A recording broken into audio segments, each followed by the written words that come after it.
aí, pessoal, tudo bem? No vídeo de hoje eu vou falar para vocês sobre o livro A Amiga Genial, da Helena Ferrante, o primeiro livro da série napolitana, da tetralogia napolitana. Amiga Genial trata da infância e adolescência das personagens que estarão nos outros livros também. Os livros seguintes são História do Novo Sobrenome, História de Quem Foge e Quem Fica e História da Menina Perdida. Esse é o primeiro livro que eu leio mesmo, eu não li os outros ainda. Eu acabei de ler, então eu estou fazendo esse vídeo nos ecos, assim, pós-término de leitura. E posso dizer para vocês que eu estou assim, muito contente de ter lido esse livro. Foi indicação de uma amiga, e obrigado pela indicação. Eu tinha lido outros livros da Helena Ferrante que não fazem parte da tetralogia. Eu não vou me lembrar os títulos agora. Um deles eu gostei, o outro eu não gostei muito, achei assim, desinteressante. Mas esse livro eu achei muito bem feito, muito bem escrito, com uma história muito convidativa. Tô louco para ler os livros seguintes, então. A edição no Brasil, gente, saiu pela Biblioteca Azul, numa edição muito boa. Aqui pode ver que o livro não é curtinho, não. Ele tem mais de 300 páginas, assim, é bem grandinho, né? E o livro no Brasil, essa edição aqui saiu em 2015, tá? A Helena Ferrante, não sei se vocês sabem, é aquela escritora italiana que fez muito sucesso, está fazendo muito sucesso no mundo e cuja identidade nós não sabemos. Ela não dá entrevista, não aparece nas câmeras, ela dá entrevista por e-mail e ninguém sabe da identidade dela. Há várias teorias ligando ela a outros escritores, a uma tradutora também de Nápoles. Nápoles é a cidade onde se passa esse livro, por exemplo.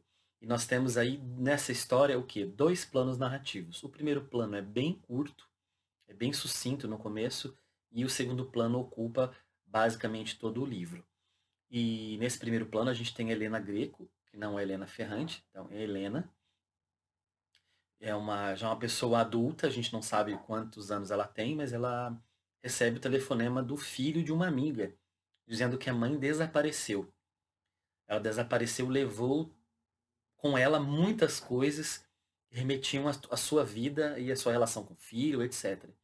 E a Selena, então, como uma tentativa de resgatar na memória a amiga, quem é essa amiga que está desaparecida agora, ela resolve escrever para resgatar os grandes momentos. E ela vai falar, então, dessa infância e adolescência, que é o tema aqui desse livro. E que flerta, de certa forma, com romance de formação, porque a gente tem aí as protagonistas indo de 5 a por volta de 16, 17 anos de idade. Então tem todo um aprendizado nesse percurso, tem toda uma descoberta de mundo nesse percurso e uma formação do caráter dessas personagens. É claro que a Helena narra em primeira pessoa, então é ela que conta a história e basicamente ali é sua amizade e a sua tensão também com essa amiga, que é a Lila Cerullo. É uma família de sapateiros que mora ali, né, nesse bairro muito pobre, mas um bairro pobre de Nápoles, no sul da Itália. E a família da família Greco, né, a família da Helena, o pai que sustenta a casa, ele é contínuo na prefeitura. Então é essa amizade entre as duas. E assim, ao longo da narrativa, essa amizade ela vai ficando muito próxima e ela vai se distanciando ao mesmo tempo. Então ela tem várias ondulações e também é um sentimento muito forte de amor, de proximidade, de amizade, muito forte entre as duas, e ao mesmo tempo de uma disputa interna muito grande. Uma disputa que não é verbalizada, mas uma disputa que ela é velada ali entre as duas para fazer primeiro uma coisa, para ser melhor do que a outra em outra coisa. Então essa disputa, ela está o tempo todo ali permeando a amizade das duas meninas. Tem tantos personagens no livro que tem uma lista de personagens aqui no início para a gente não se perder.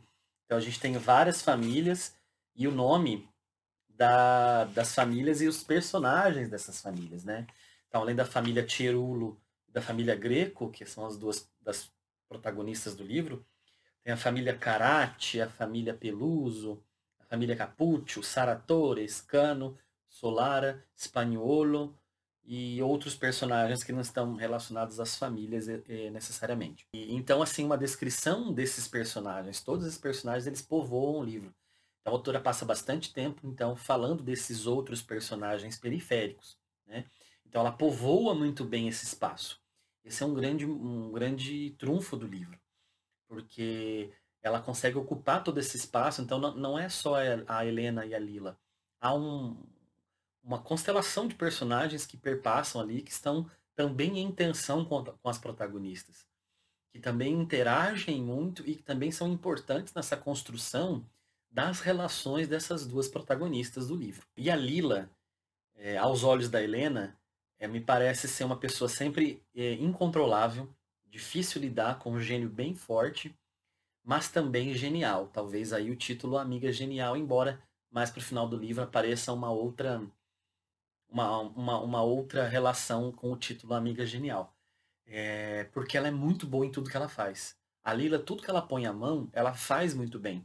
Ela é uma menina muito inteligente, ela é muito briguenta na escola, ela responde os professores, ela desafia todo mundo, mas ela consegue desenvolver um texto muito belo, muito convidativo quando precisa escrever uma redação. Ela faz cálculos e resolve problemas matemáticos com muita facilidade.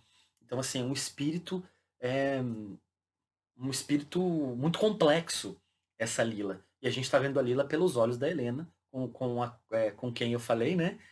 Tem uma relação aí de uma amizade e de uma espécie é, de rixa. O romance se passa aí entre os anos 50 e 60, a gente vê também as transformações aí sociais, a questão tá num pano de fundo mais as questões históricas e tal, mas a gente vê algumas questões políticas, né? São citadas ali uma relação, uma simpatia ao comunismo, uma postura muito antifascista de alguns personagens, e outros personagens com uma relação até com coisas ilegais e até um flerte com a Camorra, que é a máfia italiana. Então, assim, tem também, assim, embora esse núcleo do bairro seja um núcleo muito fechado, em que a gente vê o dia a dia daquele bairro mesmo, há um diálogo com questões um pouco maiores, né, ou bem maiores do que o próprio local onde eles habitam. E como eu falei para vocês, é uma descrição muito minuciosa do bairro, das ruas, das residências, do caráter das pessoas, do físico das pessoas, das relações, das tensões entre as pessoas. E o texto ele é muito convidativo. É gostoso de ler, embora eu ache, talvez o ponto aí, o único ponto questionável é que eu acho ela um pouco prolixa.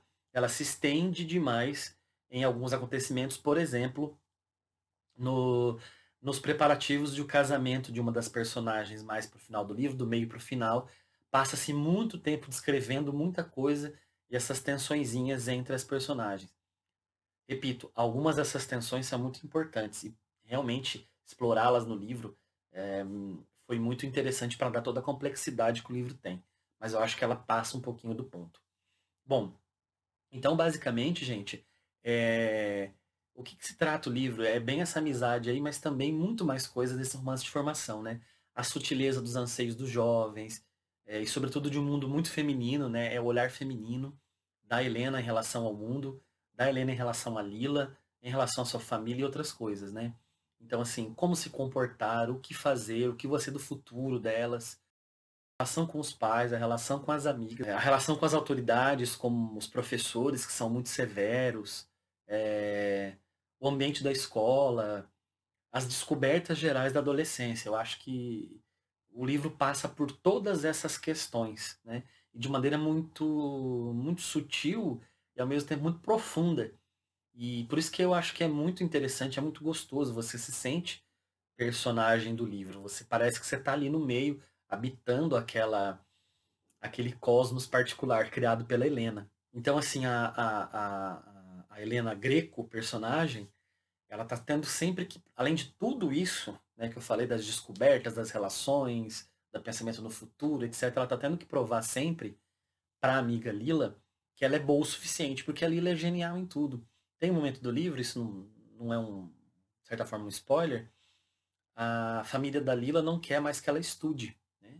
Quer que ela trabalhe na sapataria, no concerto dos sapatos, por exemplo, ou ajude em casa a mãe. E, e mesmo assim ela continua estudando. Se, por exemplo, a Helena porque ela pega livros emprestados, a Lila, né?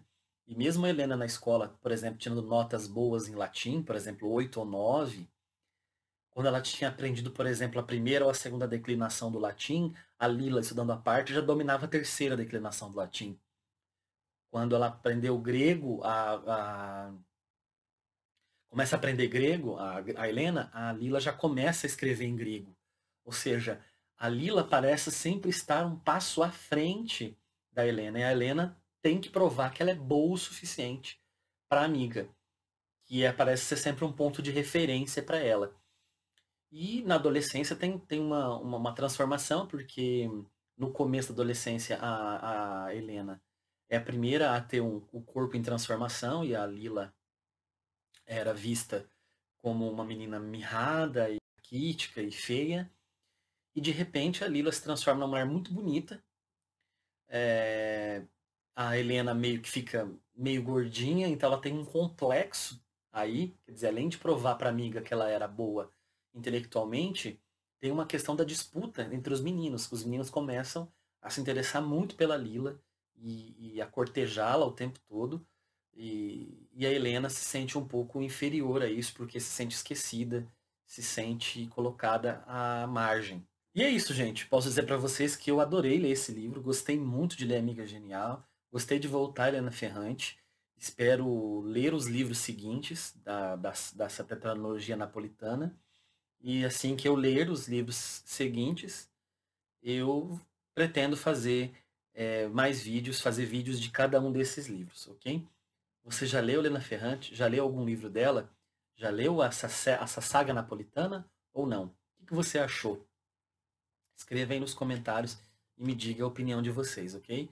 Sem esquecer que se você não é inscrito no canal, pode se inscrever, por favor. Se você achar que deve, ativar o sininho das notificações, dar um joinha ou um dislike no vídeo e compartilhar com seus amigos, ok? Um abraço e até a próxima.